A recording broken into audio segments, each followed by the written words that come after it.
The chasing pack contains our other major threats. 3 of Michael King's men from the sunny coast, Alex Tibbetts, Josh Minogue and Matt Bevilacqua. You know, I'm just going to go out and do what I do every Saturday morning with King. You know, I try and stick with Ali, try and stick with Josh. It's all the same. And, you know, I suppose if I can stick with them on the ski, I'm confident in my running and board paddling and, yeah, stick with them on the ski and swim and I should be good. Going into the race, you can pick who are the ones that are going to stay up there and not just race for the first, I don't know, half an hour to an hour and then die. You're trying to stay with those people. And if you can break off by yourself, go for it, all good, but just don't flog yourself too much at the start. That's what I'm trying not to do. At this point, the front pack is always everyone's goal. If one develops sort of thing, it's one of those things you got to play on ear. If things change, you've got to react to them during the day. So yeah, I just like to come off the front pack of the ski and hopefully be within striking distance through that swim run section in the middle. But it's yeah, it's something that's going to take a lot of hard work, and it's easy to say.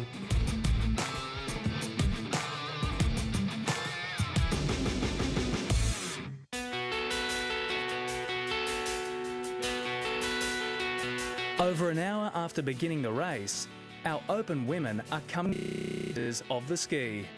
4 leaders have separated themselves from the rest of the field. I was only, you know, I hadn't thought about it until the other day, and I was thinking about it and I was like, this really suits me, this course. Like, first of all, you get a run after everything else, after every leg, and then the swim. I love swimming after I do a ski paddle because I find it really lengthens out, loosens me up, and then I've got like a run, a board and a run to back me up. So yeah, they should watch over their shoulders, they're in front. You just have to be relaxed and focused, but at the same time make sure you're doing enough to stay on that pack or make a break when you can. So the whole time you can't let the race get away from you. You've got to be in there in the moment and just be prepared to deal with whatever happens, because you might be cruising along comfortably and someone puts a sprint on and you've got to be prepared to go with them. We're going from the ski to a short run, the swim, another short run, the board, and then the run. So I think it is going to be a little bit different this year, especially in the girls' race, because there's always been a lot of tactics being played, and obviously those tactics people have looked out for their best legs and tried to go away from people in those. So because it's now turned and the swim second, the board's third, I think a few things will be a little bit different this year. First onto the sand, Brodie Moyer, followed by Courtney Hancock, then Jordan Mercer, who won't just have the 2 kilometres in the swim to conquer, she'll also have to fight the doubts from last year.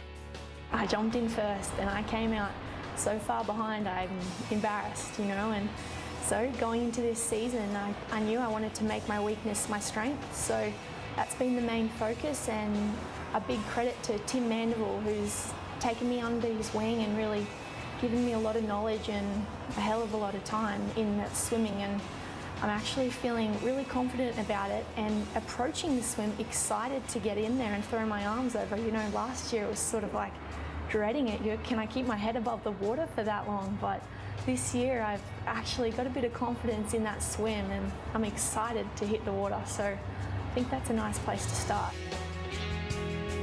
Even with improvement, it will be difficult to hold Courtney Hancock.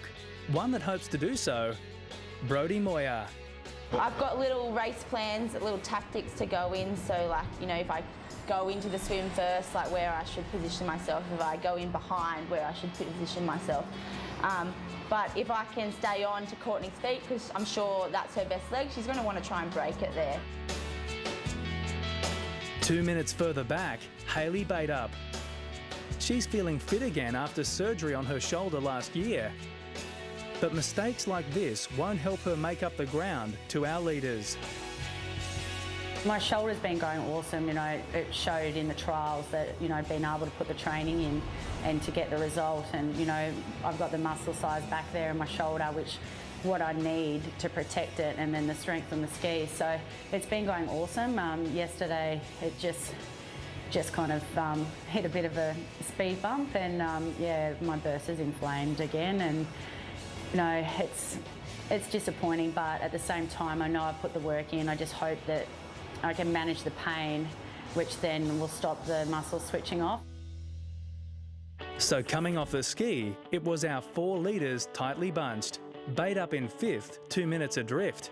A further minute back, Crystal Maruna, Tara Coleman and Lani Stewart. Iron Woman Series athlete Tisha Jenkins in 9th ahead of Chelsea McKenzie, and Kellyanne Perkins, a disappointing 12th off the ski, should make up ground in the second half of the race. Coolangatta Gold on Queensland's Gold Coast, an iconic event on the surf life-saving calendar. Our men have been turning over their arms for more than 90 minutes, and they're ready to ditch their paddles and get onto the run. Race favourite Ali Day and Northcliffe's Michael Booth have managed to maintain a lead as they take a handy advantage onto the sand. You've got to work to their strengths, and they'll probably work to your strengths as well, and you've just got to be able to, I don't know, have a mindset where if they're next to you, okay, well, we've still got another 23k back when we turn around, and that's when the race starts, really. And in that 23 kilometres, an athlete needs plenty of support. A fact not lost on Ali Day. My mum and dad have been the backbone of me since I started surf club, and they'll do anything for me. Obviously, that's what your mum and dad are supposed to do, and then, you know, my brother that lives with me and my little sister that lives down in Sydney, in New South Wales. So having those guys and having a lot of mates around you helps a hell of a lot, and I'm sure they just, you know, they're going to help me through Sunday. I've got, you know, a really good mate in Mona's handling for me, Marksy, Sooty, a really good mate from Emerald, Jack, who's flown down. It used to be a really good Ironman himself, but he's a minor now, so he'll kill me if you put this on there, eh? But yeah, he's coming down to handle for me, which is a huge thing. Like, wherever you get out of the ski, the board, or the swim, you want to see those guys, and I'm looking forward to that part of the race. I think that really gives you that pick-me-up.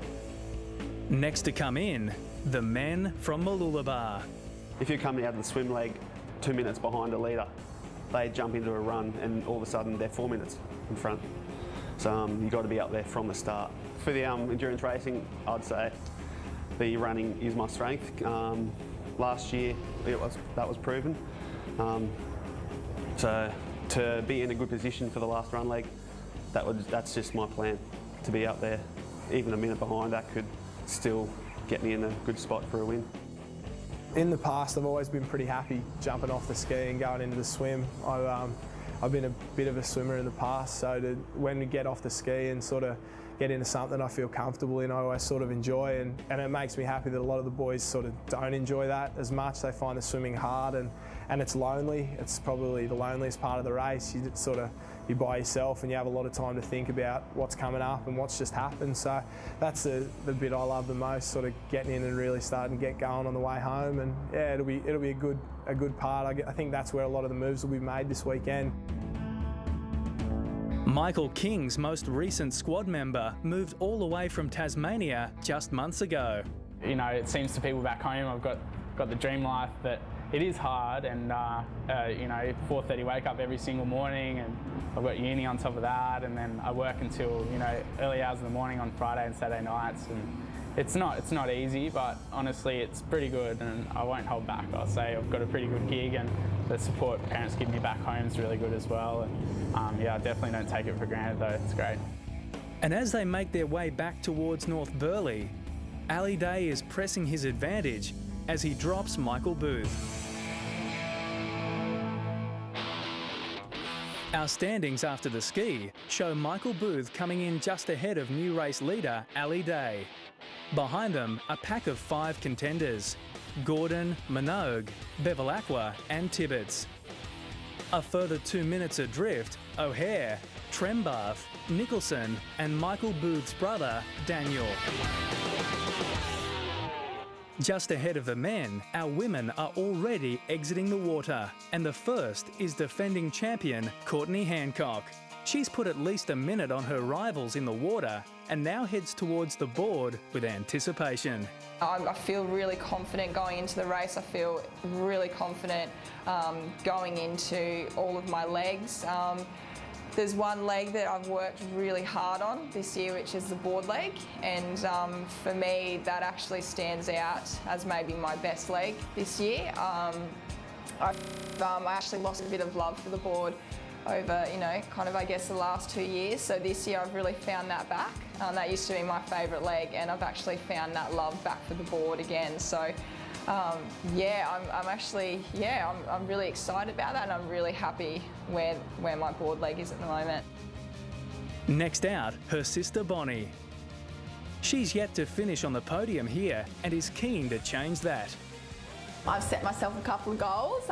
One of them is to get on the podium, which I think I've got a 4th and a 5th, so I've come pretty close in the past, but it's such a tough field in the girls' race this year, so I know it's going to be really close, but I think I've done everything I can, and hopefully I've done enough to achieve that. But yeah, I've just got to get out there and hope that everything comes together on the day, and you can't put too much pressure on yourself, or that's when you start making mistakes. So you just got to not think about the result too much, but just think about the race and executing a perfect race for yourself. And so far, she's doing just that. Brodie Moyer is third to rise from the surf as she heads to her favourite leg, looking to make up the 90 seconds to race leader Courtney.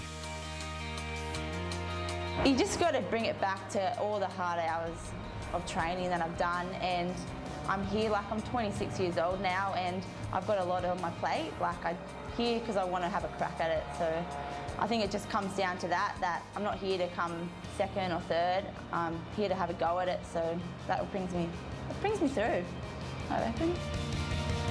2 minutes behind Brodie, Jordan Mercer comes in. It's a great improvement on last year's swim. However, it appears to have taken a toll as she lumbers through transition to her favourite leg. Coming off the swim, it's really like a massive downhill for me because I get to jump on my legs, you know, running off the swim. I absolutely love board paddling. And then that final run, as I said, it's the make or break. But now, sitting several minutes behind the leaders, the time for Jordan Mercer to make her move is slowly slipping by. And as they head towards Currumbin, it seems that Brodie Moyer and Bonnie Hancock are closing the gap to Courtney.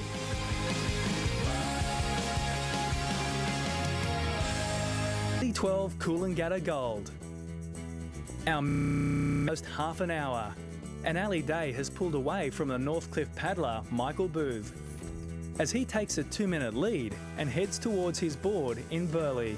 It's been a meteoric rise for this young star of the surf, and so far, he seems to be handling the pressure well. I went from nothing to sort of, you know, everything that I've ever wanted to be, and I'd never want to change that, you know, because that's where you want to be as an athlete. But look, I think it's just, last year it did help the situation, not physically that I was in, but mentally, like dealing with all that added pressure and expectation that people had on me.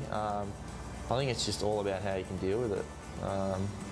Don't buy into people's stuff, what they say about you, and just, you know, you don't need to be rude or anything about it, but just go into it and think about why you do it, and I do it because I love it. You know, I love the challenge, and I love to see what I can do with, I suppose, with my body and how far you can push it, and you know, hopefully on Sunday that I can, all this work that I've done, I can just not do it for everyone else, but I just want to do it for myself, really.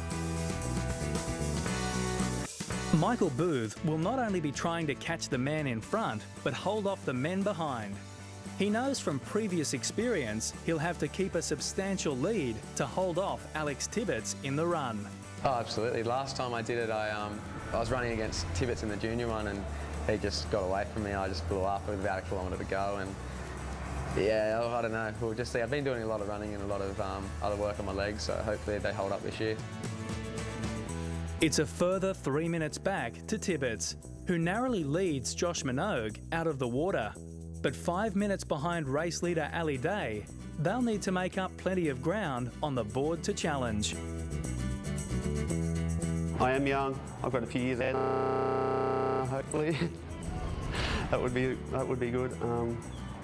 I just don't put pressure on myself. It kind of helps. But sometimes you can't help it. But you know, you got your bridges. You got to get over them.